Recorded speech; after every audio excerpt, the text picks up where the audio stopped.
Tanks. The Javelin anti-tank missile system handles Russian armor. Often tanks and armor personnel carriers set off epic fireworks. This happens because of the outdated design of Russian vehicles and the new principle of operation of the ATGMs. Anti-tank systems are lightweight and allow saboteurs to ambush deep in enemy territory. A soldier comes out of cover and fires at a tank with an ATGM. Surprisingly, the second tank did nothing when it saw the Ukrainian. The rocket strikes the engine compartment. The tank is damaged. The second hit went straight into the turret. This is all that is left of the tank. Another sabotage group of Ukrainians gets very close to a Russian tank. The Javelin missile is launched. It flies upwards and then dives down sharply. The tank is destroyed. The job is done. The Javelin has become the undisputed favorite and the most dangerous ATGM for Russian armored vehicles. Here's an example. 3 Russian armored personnel carriers are coming. The Ukrainians are armed with a Javelin. The far-sighted Russians let one armored personnel carrier go forward. A missile hit stops the vehicle. The Ukrainians fire again. The crew begins to leave the armored vehicle. The Russians are frightened and decide to abandon the other 2 armored vehicles as well. The Ukrainians simply finish off the abandoned vehicles. And this was another unsuccessful assault attempt. A convoy of Russian tanks and armored vehicles was stopped by ATGMs and destroyed by artillery. A Russian tank rides to support its group. In order to assess the situation, it stops. This is the first mistake. Immediately, a rocket hits the left side. Next, the Ukrainians fire the second missile. The artillery strikes. 2 more armored personnel carriers pull out, probably to evacuate these soldiers. The first armored vehicle hits a mine and stops. Nearby stands a tank that's been hit with a Javelin. The second BMP was also destroyed. The group was defeated and the crew was destroyed by Ukrainian artillery. The military claims that the Javelin missile is even capable of shooting down a helicopter. This is because the Russians, like the Ukrainians, fly at extremely low altitudes and the speed of the helicopter is not high enough to evade the Javelin missile. For example, this is how the Javelin missile is able to catch up with Russian helicopters. The Javelin missile is capable of hitting targets up to 2.5 kilometers away. According to some information, the Javelin is capable of hitting targets at a distance of more than 4,000 meters. Somehow the Russians shouted that it was impossible and it was not true. The distance to the tank was 2,300 meters. The Ukrainians destroyed it, you just saw the proof. It is difficult to hide from the missile even behind obstacles. The missile often hits the target from above, where the most vulnerable armor is. Look at the trajectory that missile takes. Such a hit almost always destroys equipment. It's not necessary for something to explode. It is enough to hit the engine, transmission, suspension, and other important units. And this is what I'm talking about. This is a Russian tank. The Ukrainians are firing a Javelin missile. The missile comes from above. Do you think after such a hit the tank is usable? Lucky if it can make it to some shelter. The tank is on fire, the driver cannot handle it. It's time to evacuate and run. The missile flying in from above penetrates the thin armor. The ammunition is often detonated. The Javelin missile penetrates up to 600 millimeters of armor. One shot can turn a Russian tank into a pile of scattered scrap metal. After a missile hit, a Russian tank often looks like this. The turret flies high in the sky 15 to 20 meters. Falling from this height, it pierces the asphalt like this. At this place, a rocket hit the Russian tank. The hole was half a meter deep. The engine was thrown into the woods. Look how far the turret flew and hit the ground. Parts were scattered all over the place.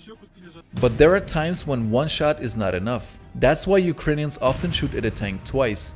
The first shot immobilizes the target, the second turns it into scrap metal. The effectiveness of the Javelin missile is also due to the tandem warhead consisting of 2 charges. The first charge is used to penetrate the armor, while the second is used to hit the internal systems of the target. Even the latest modifications of Russian tanks are helpless against the Javelin.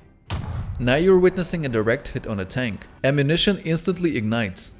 The fire is so strong that 5-meter columns of fire burst out of the tank. That's definitely a bad sign. Most likely there will be an explosion. The turret of the tank is sent to flight. One of the best operations using Javelin in Ukraine. Ukrainians notice a Russian convoy. Soldiers prepare Javelin launchers and wait for the Russians. The first missile is launched. As we can expect, it's a direct hit. The Russians have already received the signal that they do not need to go further, but this does not stop them. The second shot and another explosion. What are the Russians thinking about? They have already lost 2 tanks. The third rocket is fired. Again, the Russian armor fails to cope with the javelin. The Russian tank decides its forehead can stop the missile. Let's take a look. The missile hits exactly on target, the armor withstands. The tank retreats. There's an explosion nearby. This is all that remains of the Russian tanks. Take a look at this recent video of an epic detonation. 3 Russian tanks attacked Ukrainian positions. The first javelin shot beautifully destroys the first tank. The second hit does not cause an explosion but causes a large fire. Here it is from another angle. It burns and continues to drive forward. The third tank is trying to escape. But we know there's no hiding from the javelin, especially in the field. The tank withstands the hit, though pieces are torn off of it. The second shot pierces the armor and reaches the ammo. All 3 tanks were destroyed. This Russian tank was lucky it was not destroyed by the first javelin hit. After the tank was hit, it was able to leave the combat position. The tank tries to avoid the place where the mine exploded earlier, but it runs into another mine. It tries to turn around and fails again. The Ukrainians fire a javelin at a disabled tank. A precise hit sets it on fire. Part of the ammunition was used up, so the explosion was less powerful.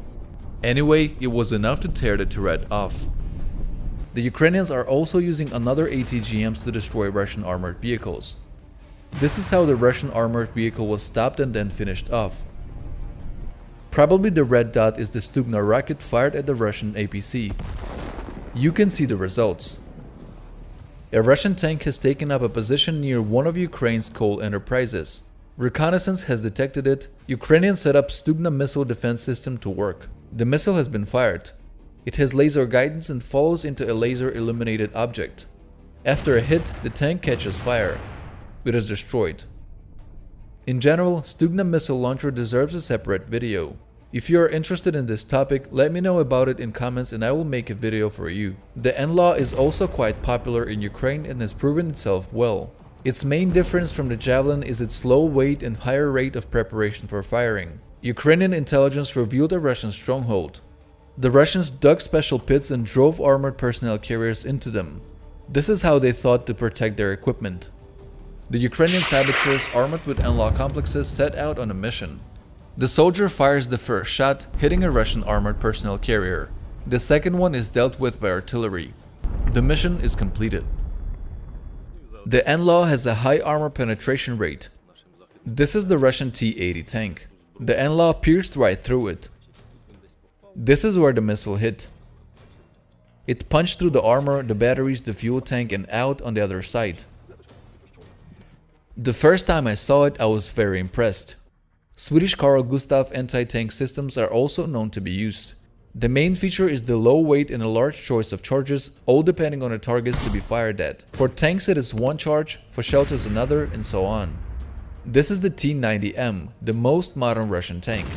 It was destroyed by a hit from a Carl Gustaf missile defense system. And this is all that's left of it. You can often see Ukraine using a handheld anti-tank grenade launcher or RPG that stands for rocket propelled grenade. It is difficult to classify it as a full-fledged ATGM, but it can surely immobilize heavy equipment. A Ukrainian hit a Russian BMP with an RPG. One precise hit was enough to penetrate the armor of the vehicle. Of course, nothing has been able to match the effectiveness of the Javelin yet. If you enjoyed today's episode and would like me to continue creating such content, then let me know by clicking the like button and leaving a comment. That's all info I have for now. Thank you for watching. See you in the next video.